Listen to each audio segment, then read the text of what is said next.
বন্ধুরা, আজকে আমি দেখাচ্ছি সজনা পাতার ভর্তা। এখানে সজনা পাতা কিছু নিয়ে ছাড়িয়ে ধুয়ে জল ঝরিয়ে রেখেছি। এবার চলুন গ্যাসের কাছে যাই। গ্যাসের উপর আমি একটা কড়া বসিয়েছি, তাতে সামান্য একটু দেখুন জল দিয়ে রেখেছি। এই গ্যাসটা আমার জ্বালানো। এবার আমি এর মধ্যে এই সজনা পাতাগুলো দিয়ে দিচ্ছি।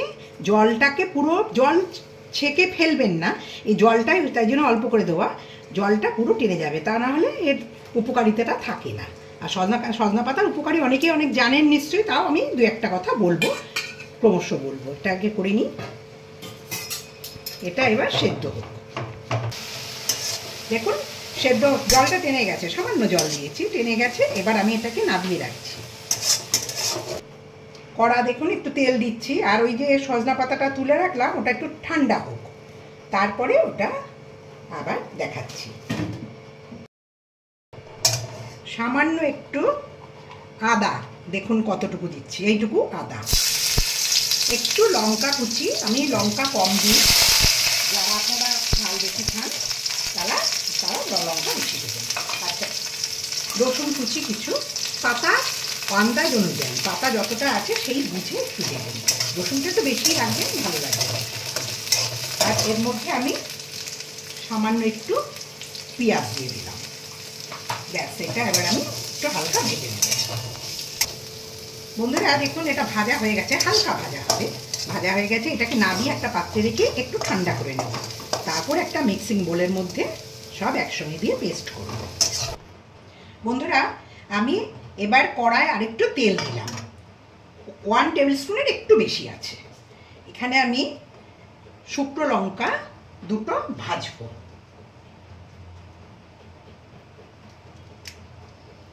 আর একটু কালো জিরে ফোড়ন দিয়ে দিলাম। শুকনো লঙ্কা ভাজাটা কিন্তু আমি ভেজে তুলে নেব, পরে কি করব দেখাবো।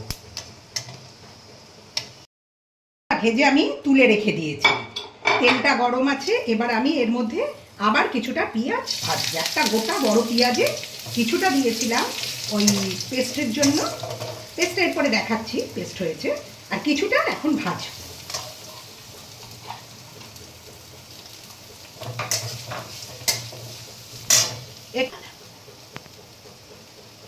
সামান্য একটু হলুদ, খুব সামান্য। পেঁয়াজটা দেখুন আধা ভাজা মতো হয়ে গেছে, নরম হয়ে গেছে। নুন দেওয়া আছে। আমি আগে যে আদা রসুন পেঁয়াজ কাঁচা লঙ্কা একটু ভেজেছিলাম সেটা, আর এই পাতা একসঙ্গে পেস্ট হয়ে গেছে। এই পেস্টটা এবার আমি এর মধ্যে ঢেলে দিচ্ছি, ঢেলে নাড়ব। আর এই পাতার যে উপকারিতা, এই সজনা পাতা এত উপকার। সজনা পাতায় vitamin A, vitamin C, calcium সবই পাবেন সজনা পাতার মধ্যে। এটা প্রতিদিন যদি ভাত পাতে শুরুতে খাওয়া যায় না, খুব ভালো। আর তার সাথে কোলেস্টেরলটাকে মানে নিয়ন্ত্রণ করে, সুগার যাদের ব্লাড সুগার, সেই সুগার নিয়ন্ত্রণ করে।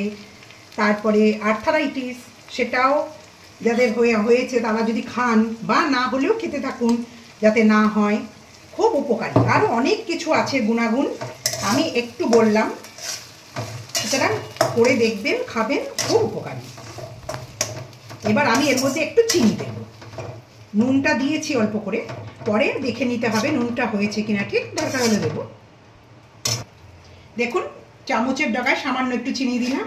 একটু চিনি পড়লে খেতে ভালো লাগবে, সেই জন্যই দিলাম। এটা এক্সট্রা, মানে আপনারা দিতেও পারেন, নাও দিতে পারেন, অপশনাল, তবে দিলে মনে হয় ভালো লাগবে। এবার এটাকে নাড়তে হবে। দেখুন আমার হয়ে গেল, এটা নেড়েছি, ভাজা ভাজা মতো হয়ে যাবে।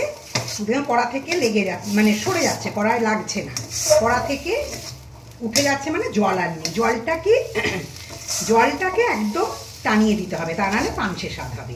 এবার আমি করব, আমি এটাকে আগে তুলে নিই। আর কাঁচা শুকনো লঙ্কা দুটো ভাজা দেখিয়েছিলাম আগে, সে দুটো দেখাচ্ছি। এটাকে আগে আমি তুলে নিই। ভাজা লঙ্কাটা, শুকনো লঙ্কাটা একটু ভেঙে গুঁড়ো করে ভেজে দিলে না, গুঁড়ো করে দিলে বেশ মুচমুচে থাকে লঙ্কাটা। আর না হয় পাতার সঙ্গে একসঙ্গে নেড়ে দিলে সেটা নরম হয়ে যায়। ওই জন্য আমি ভেঙে গুঁড়ো করে এর সঙ্গে মিশিয়ে দিলাম। এবার একটু গার্নিশিং করাই আর কি, আর কিছুই না। আর একটা ভাজা লঙ্কা আছে, সেটাও দিয়ে দিলাম। এইভাবেই করে দেখবেন। আর শুকনো ভাতে খেতে হয়, খুব ভালো লাগবে। গরম গরম খাবেন, খুব ভালো লাগবে খেতে। আশা করি ভালো আপনাদের লাগবে। আর প্লিজ আমার চ্যানেলটাকে লাইক শেয়ার সাবস্ক্রাইব করতে যেন কখনোই ভুলবেন না। Thank you.